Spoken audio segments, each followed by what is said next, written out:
Good morning, everyone. Clay Welcome is to out the of hidden town corners this weekend, where truth so and once terror again, collide. You have to listen Discover to me a read the realm where the story lines instead of between the Clay. living and the Sorry about supernatural that, blur but, as we'll you be back for embark on a next journey weekend's to the story, paranormal so and visit the hopefully mysterious hidden you'll listen to the corners story of your anyway. mind. So we are reading Book 4 of the Wolfman Chronicles, written by myself, Ginger Winters, and this is Chapter 9, The Russian Spy, and today's story takes place in Moscow. The Legend of the Matryoshka Dolls. The first Russian nested doll set was carved in 1890 at the Children's Education Workshop by Vasily Zyovdotsky and painted by Sergei Malyutin, who was a folk painter. The original set consisted of 8 dolls. The outermost was a mother in a traditional dress holding a rooster. The inner dolls were her children, and the innermost was a baby. The dolls are crafted from linden wood using hand chisels and a set of handmade wooden calipers. The Matryoshka is seen as a symbol of Mother Russia, the feminine side of Russian culture, with the traditional representation of the mother carrying a child within her. People from all over Russia and beyond have sought these beautiful nested figures. They have become a symbol of Russian culture, embodying the values of unity and resilience. Each set of Matryoshka dolls tells a unique story passed down from generation to generation. Nadia navigated the chaotic streets of Moscow with the precision of a seasoned racer, the roar of her black Ducati monster weaving through the traffic and cutting through the cold night air at speeds that caused her adrenaline to pump into overdrive.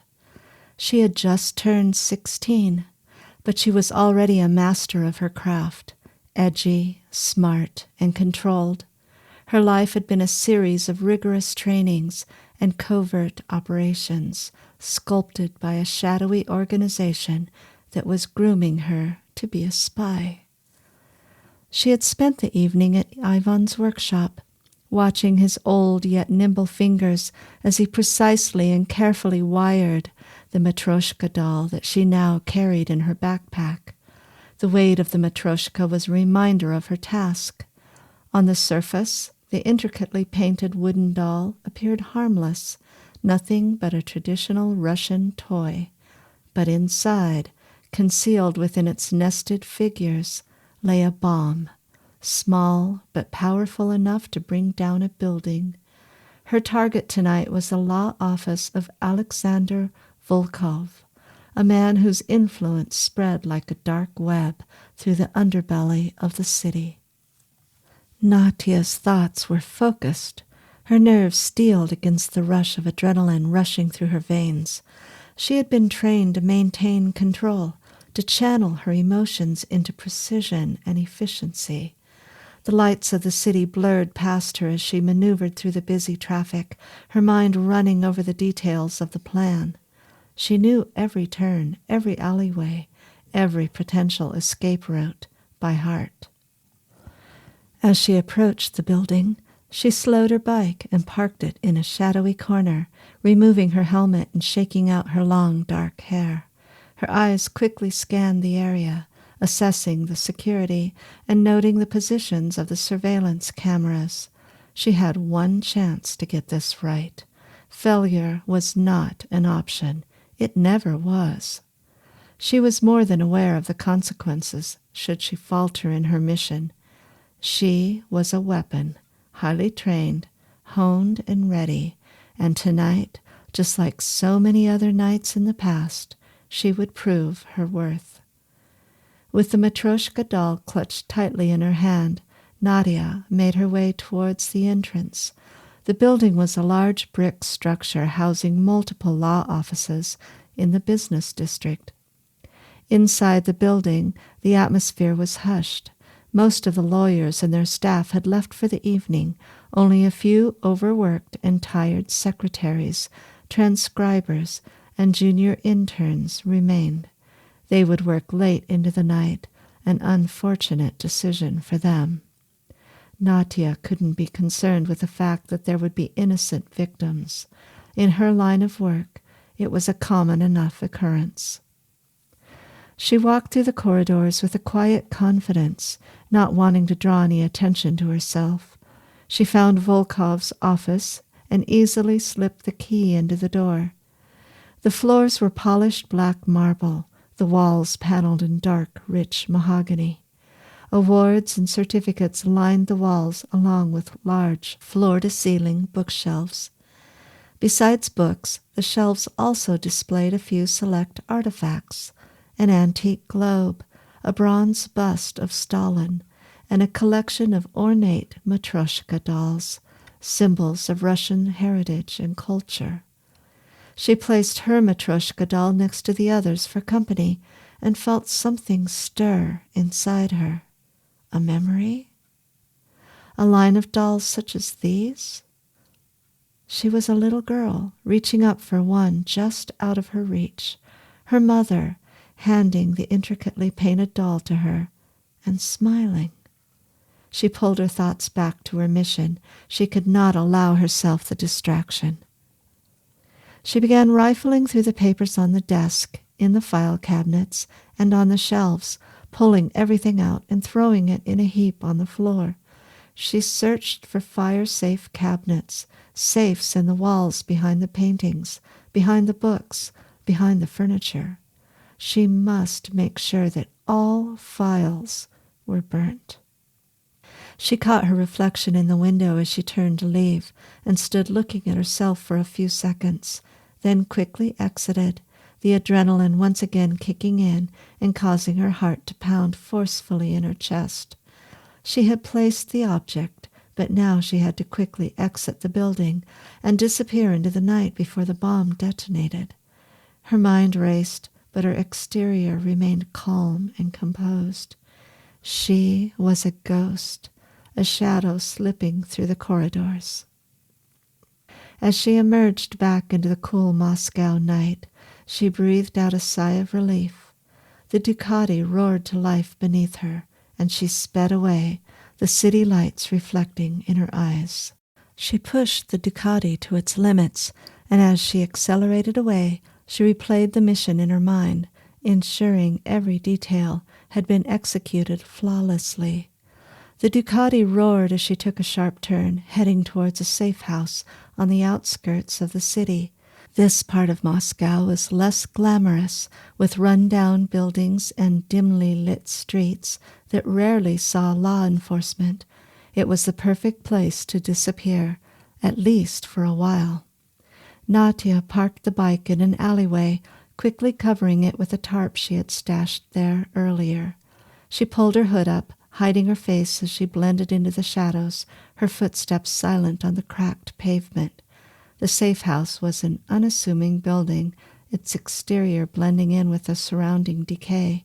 Inside, however, it was a fortress of security measures and escape tunnels.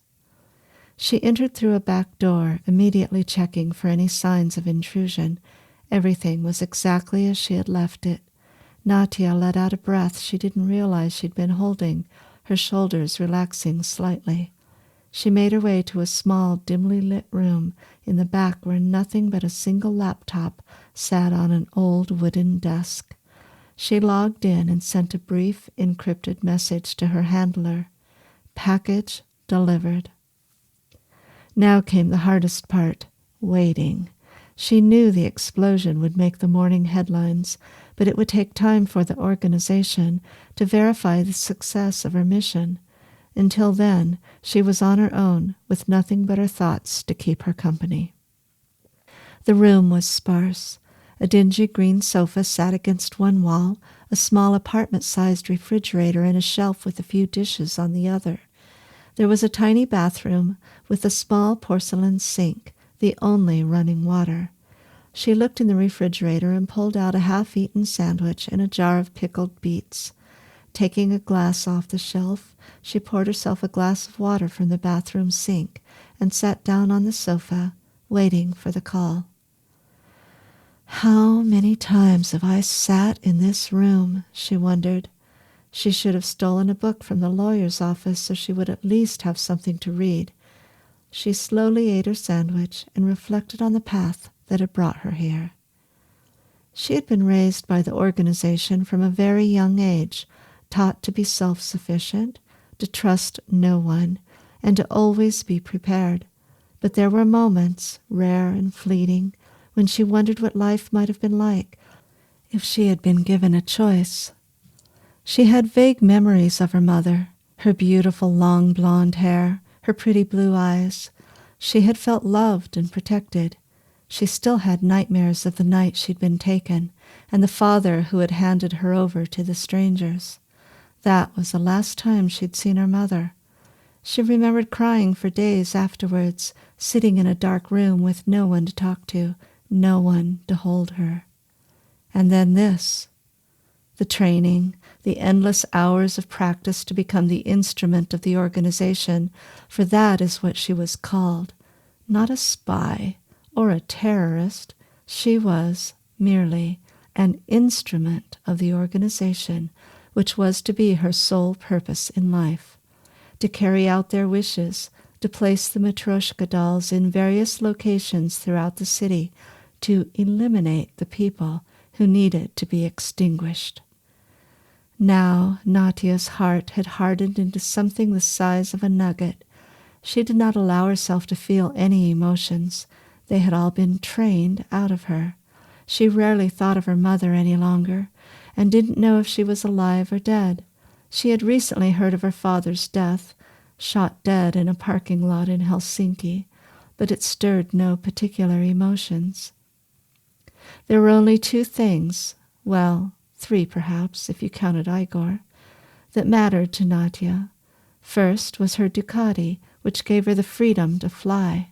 Second was her cello, the only intimate possession she owned, a relic of a childhood dream that still resonated in the depths of her soul. Her Ducati monster was more than just a machine.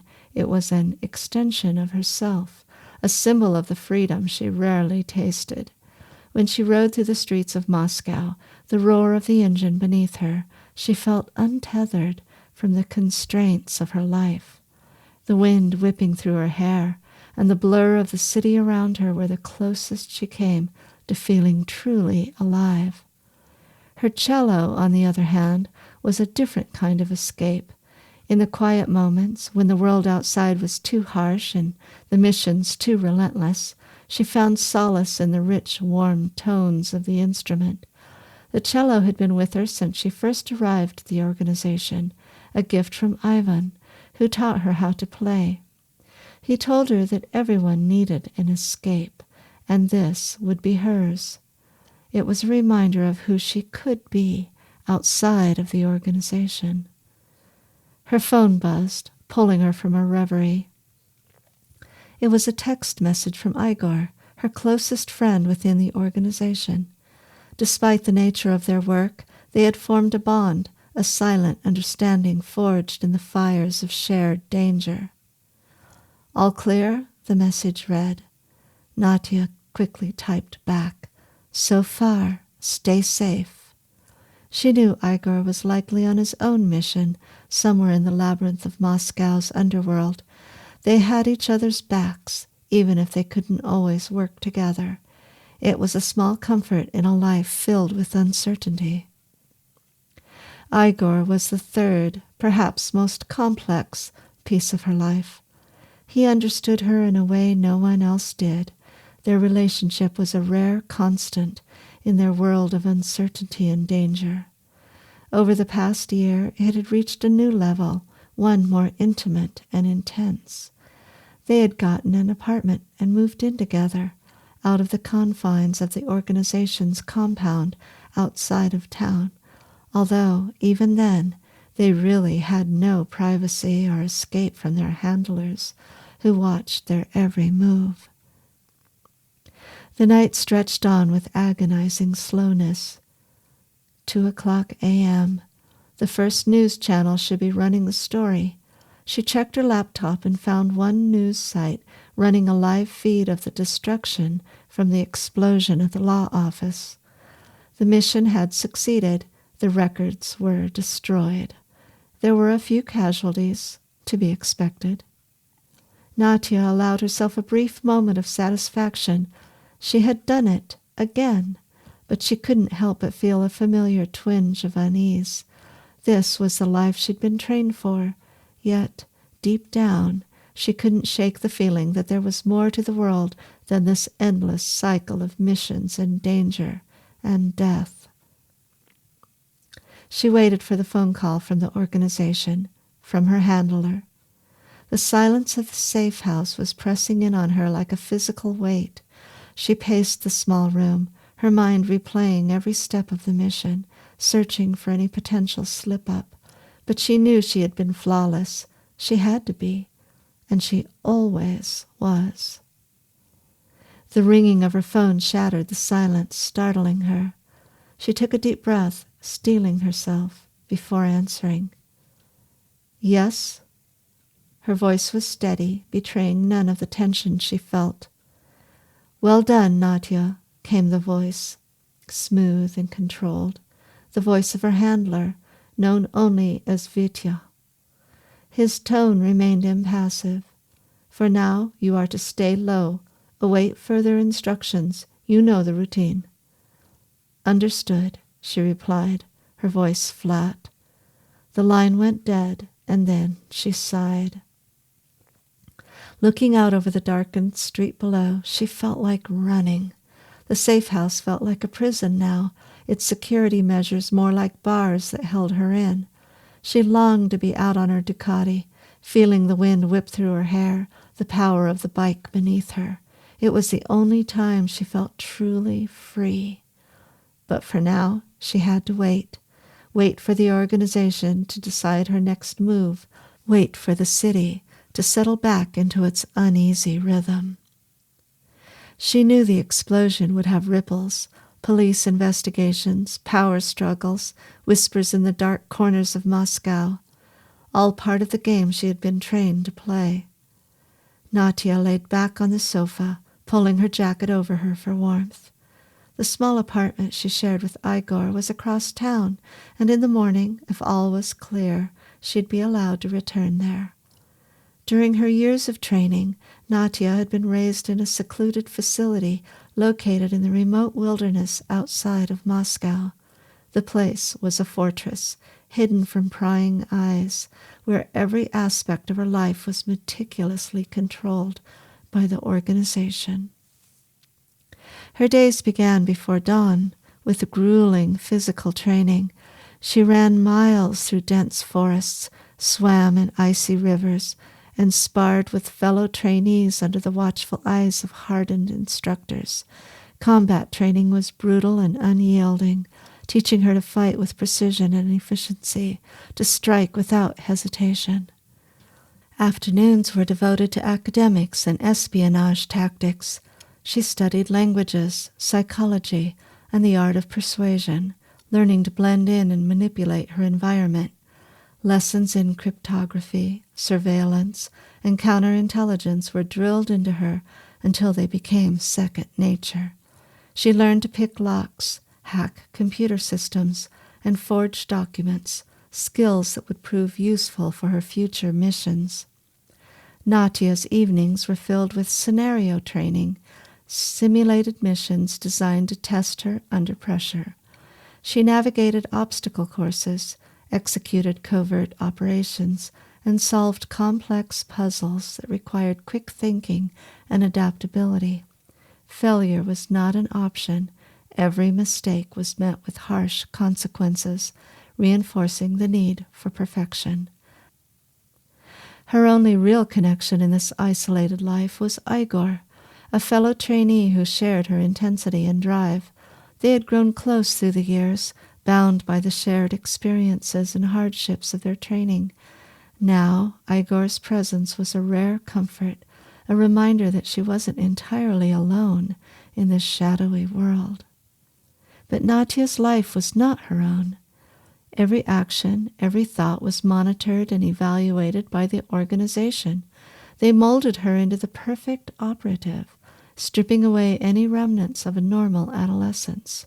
She was a tool, a means to an end, and that was all.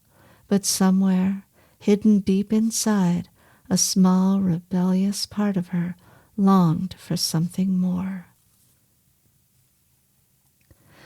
Now back in Mexico, Juanita and Julian had sat in the truck a block away from Montoya's rented house by the park, waiting for the lights to go out. Several hours had passed before Julian had the opportunity to partake in the second part of Juanita's scheme. Montoya had finally gone to bed. The fact that he had forgotten his girls at the park, or at least neglected to go back and retrieve them, even though there was a potentially vicious animal stalking them, was beyond Julian's comprehension. This jerk deserved everything coming to him. Juanita picked the lock to the back door and let Julian inside, propping the door open so he could make a quick escape. On softly padded feet, he went up the stairs and nudged Montoya's bedroom door open. Montoya was passed out on the bed, snoring loudly. Julian slowly paced around the room, checking for guns or other weapons nearby. Other than a gun on the bedside table, there didn't appear to be anything that might cause serious damage, so he gently picked the gun up with his teeth and pushed it under the bed with his nose. He didn't want to run the risk of getting shot.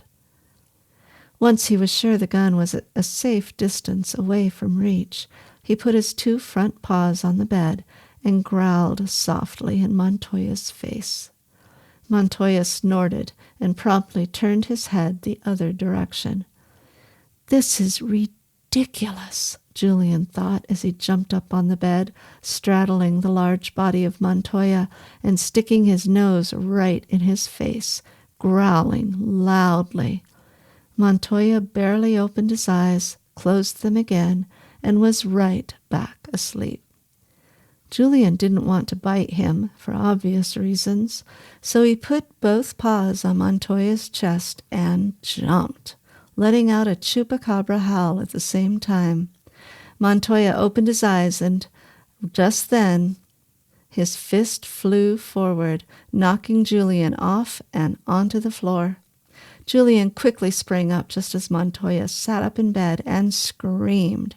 He reached for his gun, which was no longer on the nightstand, then grabbed for the lamp and swung it at the chupacabra. Julian received a blow to the head that knocked him against the table. He gave one more long howl and bared his teeth at Montoya, then ran off down the hall and out the door. He raced to the truck, and Juanita quickly opened the door. They sped off down the street, their mission completed for the night. Julian transformed back into his human body. As he was dressing, he looked at Juanita. "No more of that. It's risky. It's humiliating. It's just plain stupid. We gave him a good scare, but we need to take this to a serious level. I don't want to hurt the guy. He has 2 little girls. But if he comes around you or me again, I'm not going to be gentle with this guy. No more games." Juanita raised her eyebrows at Julian, annoyed, but she didn't argue. She sat in silence the rest of the ride back to the hacienda. In the morning, Natia was awakened by the buzzing of her phone. She quickly reached for it, hoping it was Igor. It was Vitya. "New mission tonight. Ivan has the details." Natia washed her face in the sink and prepared to leave. Ivan was 83 years old, a master carver and painter of Matryoshka dolls. He had been arrested years ago for hiding secret political documents within his dolls and distributing them to the revolutionaries. The organization chose to make him an ally rather than kill him, and ever since he has done their bidding, creating intricate bombs hidden within his beloved Matryoshka dolls.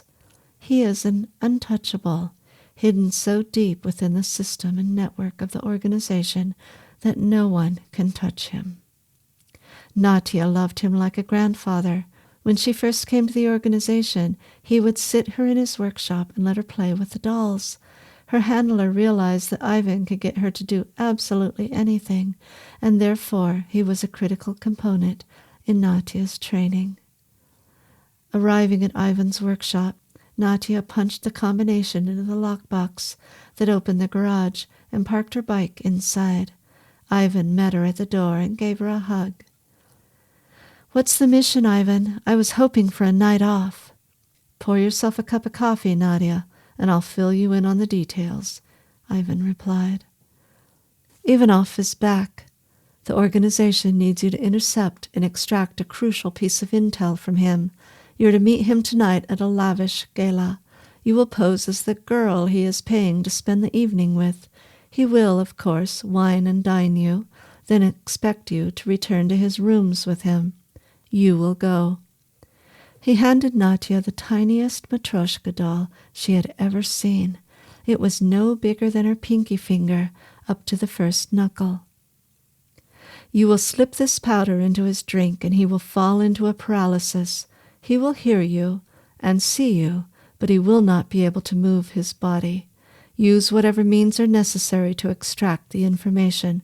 Once he has told you the location of the jewel, you will inject him with the syringe and leave." The city's pulse quickened as she sped through the streets on her Ducati.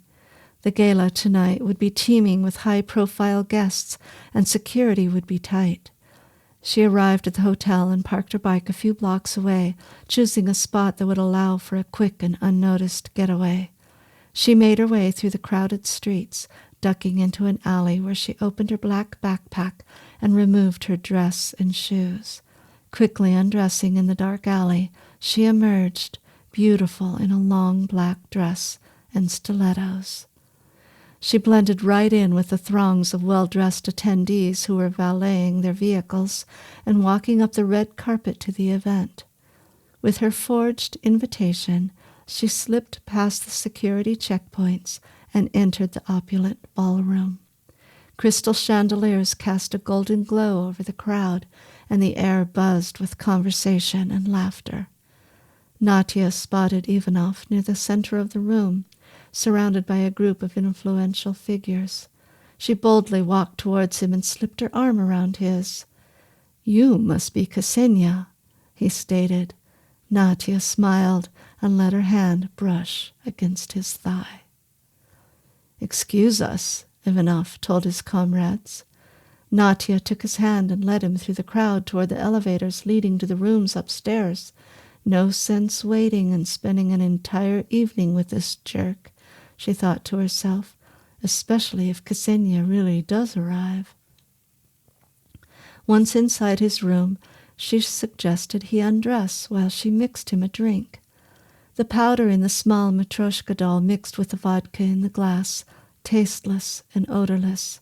She carried 2 glasses to the bed, hers with ice, and his straight up, so they wouldn't be confused. He was enamored by her beauty and boldness, and at her suggestion for a toast, he quickly downed his drink. She pushed him back onto the bed, and he lay there watching, waiting for her to undress. "Isn't this drug supposed to act immediately?"